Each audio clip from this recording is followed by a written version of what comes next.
ग्रीनिशोरा home कंपोस्टिंगमध्ये तुमचं स्वागत आहे। तर हे माझ्या घरातलं कंपोस्ट बिन आहे। गेले 2-2.5 वर्ष मी ही कंपोस्टिंग करते आहे।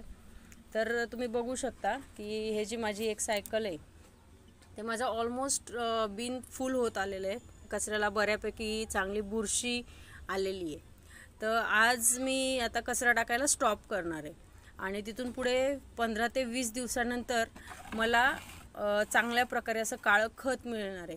पण त्यापूर्वी माझं जे दुसरं बिन आहे ते फुल झालं होतं आणि त्याचं एक खत रेडी झालं होतं। तो 45 दिवसाचा पिरियड पूर्ण झाला होता, त्यामुळे मी ते खत सुकायला ठेवलं होतं।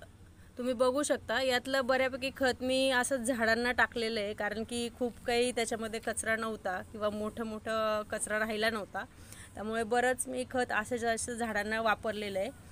आणि ऊन जास्त असल्यामुळे ते जरा पटकन सुकलेलं आहे। तर 1 दिवसामध्ये एवढं जास्त हे खत सुकलेलं आहे।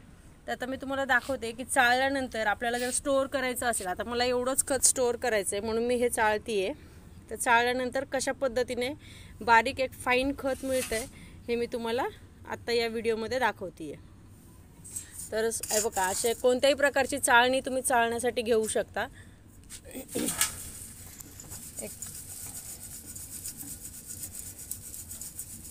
हे बघा, अशा पद्धतीने आपण आता चाळणार आहे। तुम्ही बघू शकता की अशा पद्धतीने किती छान पद्धतीने हे बारीक असं खत खाली पडतंय। आणि तरी मी यातलं अर्ध जे खत आहे ते तसंच्या तसं झाडांना वापरले। तुम्हाला जर स्टोअर करायचं असेल तर चाळून ठेवा, नाही तर चाळायची गरज पडत नाही। आणि हे जे वरचं राहिलेलं आहे त्या ह्याच्यामध्ये आपण ते पुढच्या सायकलला वापरू शकतो। तुम्ही बघू शकता किती छान पद्धतीने माझं जे घरातलं कंपोस्टिंग आहे आमच्या टेरेस गार्डनवरचं, तर ते तयार झालेलं आहे।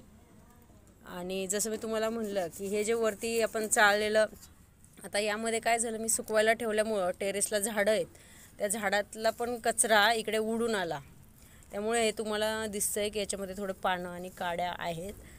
तर काहीच प्रॉब्लेम नाही आहे। मी हे चाळून झाल्यानंतर हे जे वरचं मटेरियल राहिलेलं आहे ते मी माझ्या कंपोस्टिंगच्या पुढच्या सायकलसाठी वापरणार आहे। आणि मी त्या सायकलचा व्हिडिओ पण लवकरच शेअर करणार आहे की तुम्ही कंपोस्टिंगची जी नवीन सायकल चालू करता ती कशा पद्धतीने चालू करायची।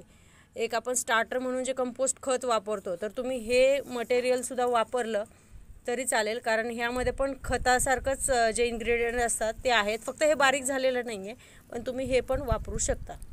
तर आपण लवकरच पुढच्या व्हिडिओमध्ये पण बघूया की स्टार्टिंग नवीन ज्यावेळेस आपण कंपोस्टिंग स्टार्ट करतो सेकंड टाईम, तर ते कसं करायचं।